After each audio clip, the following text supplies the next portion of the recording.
Hi everybody, welcome to Wendy's Decorium. I'm going to be showing how I do inlays today. I've got two homemade ones here, druses. That one was made with gems and that one was made with crushed glass. This is a stamp. You can buy them like this in a big sheet with all different patterns on, and you attach it to a wooden block. But I'm just going to use that today as an inlay. I also have some stamps, everyday stamps. We've got those as well, because you can put stamps in to use as inlays as well. You can also use words. I know a lot of you already know how to use an inlay, but for the new people starting, I was asked a question. Somebody had never used an inlay. They wanted to know exactly how to use it. Well, there is different ways, so we'll be doing that today. I'm going to use this pigment from Temu, and I'm going to put plenty in. As we all know, difficult to make eco resin black. I do have black jasmonite pigment, but I wanted to try this.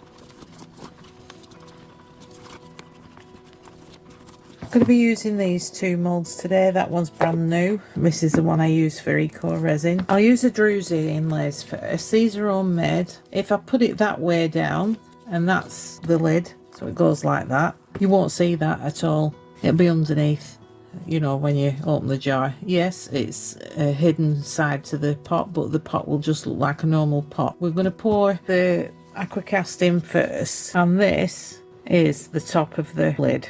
I'm not doming it, I should say, because I want to put this in, and I'm just going to lay this on the top, get it central. So instead of the underneath, we're going to have the druzy effect on the top.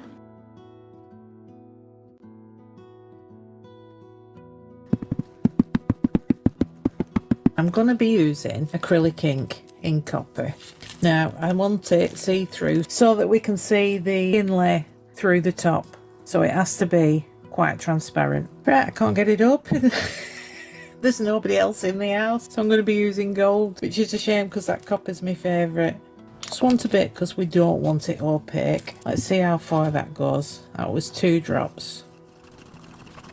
Oh, that's very transparent. 2 more drops.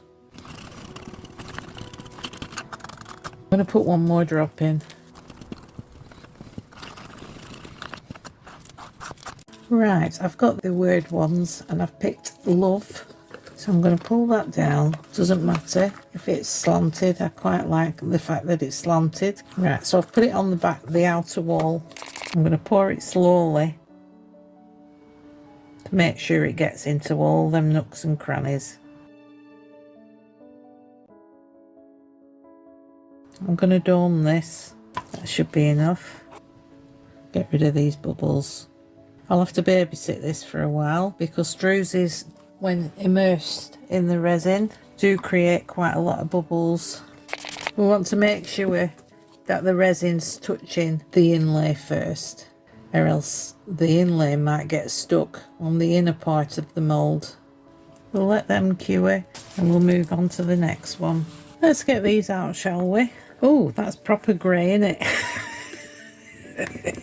Don't know about that pigment. Oh no, it's grey. What's going on? Should have used jasmonite pigment. Looking good. It needs sanding at the top. It looks like nothing at the minute, but trust me, that's going to look awesome.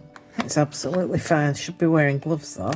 Let's take this out. Got a bit of resin underneath it, but that should just peel off, which it is doing. Be nice and gentle because it is too soft. Don't be like me, people. Wow, that's, yeah, it looking good. Didn't leak underneath. This is a brand new one. It's only been done a couple of days. Oh yeah, looking good. I'm not so fond of the colour, and you can see it from the top, which is wonderful. Now to colour in them. The inlays, I mean. I've got some clear resin here, and that is just leftover resin from before. I put some gold foil in it. A thin coat of just clear resin. That should be enough. Now I'm going to lay these down with the pointy side downwards. So you've got a smooth side and a side with the detail on. Now when you're putting stamps in resin, they're not the same texture as the silicone. Probably will get some leakage over the side. Now this one's still a stamp, but we're going to colour it different to that one. Now I'm using Let's Resin Chameleon powders. This one's the plum. the best way with chameleon powders is to put black over it. I'll be using a chameleon powder in the other one as well. Make sure you get in every little nook and cranny. I don't want to waste powder, but I want enough on to actually get in there. Get the excess off. We can pop that in now. It's just going in the centre there. And we're pouring the resin over the top on this one. I'm going to colour this resin with this metallics pigment paste from Temu. I really like this colour. It's dark enough without using black, which is what I wanted, and I want a really good amount. Right, I'm just going to clean my stick for the simple reason I don't want unmixed pigment paste in the resin. All done. That's lovely, isn't it? You can't put any alcohol on to stop the bubbles in them details because you've painted the chameleon powder on. Yeah, lovely. There's a bit left. I'll find something for that. It's ever so slightly damped. I think I can get away with a bit of alcohol. And we'll let that cure with the other one. Right, I've got this one steamrolled now. The other one, I forgot they were acrylic stamps even though I'd said it. Never even entered my head. I put them in the G3 and they melted into the resin. I'll show you. Completely melted into the resin. So, I've got another one of them on the go. I'll just take this one out. We've got a bit of overage. It's usually not a problem.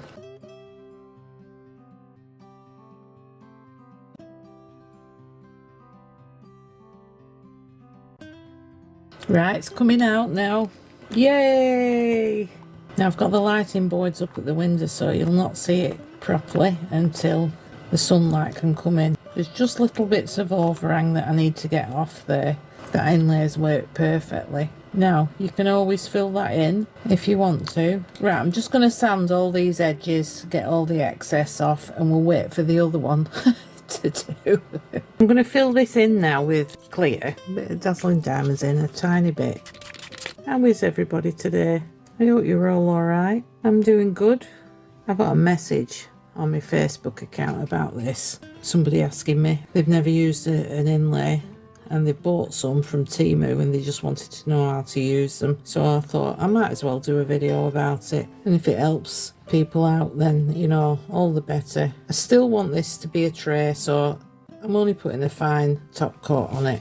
We'll fill this one as well. Well, not fill it, just put a layer down and then we can sit the stamp in it. The stamps I'm using, they might look new but they're not. I've had them a very long time, so I'm not overly gutted that I've just melted some. I've only got about 3,000 more. I had a bit of a buying streak about stamps. This is the little kitty cats. In fact, I'm going to spray this as well. I'm going to do around the top lip as well with a top coat. I'll speed you up for this.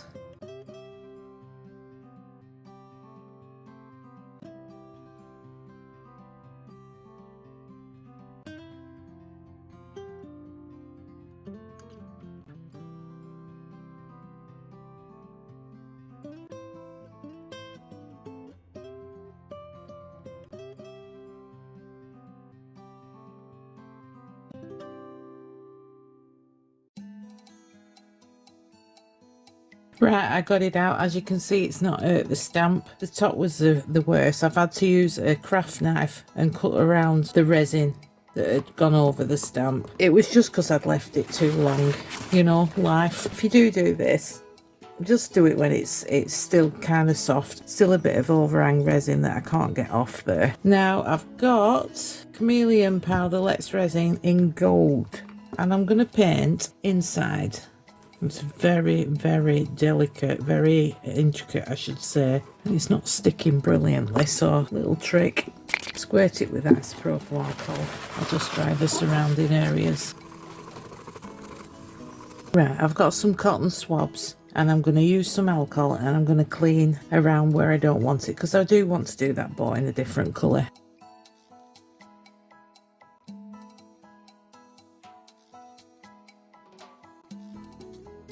I've just mixed the resin up with black pigment paste. There's a bit of sparkle in the top coat anyway. I've not put anything else in it. There's a lot of bubbles in this which are going to be shown in the finished piece. I could have been a bit more careful with it.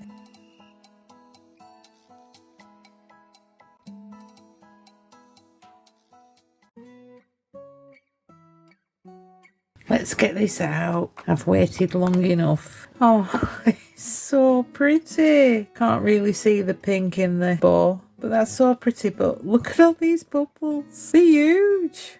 Could have done better with that, definitely. That was the inlay, painting the inlay after we'd taken it out. This was painting the inlay before. They're lovely. I like both of them. Look at the size of their bubbles. Something wrong with that cat. That one's lovely. I really, really like that, apart from it being blue, obviously. This one was the inlay down the sides and the inlay and the resin put on top, that's right. So I've painted that. I don't know whether I like that or not. I've put pearls around the top. You can still see it from the lid. Lovely. Yeah, I put cork on the bottom. That's that one. Now the aqua cast, I painted it black using acrylic paint. Cork on the bottom. But that was the inlay resting on the top. Looks like stone, doesn't it?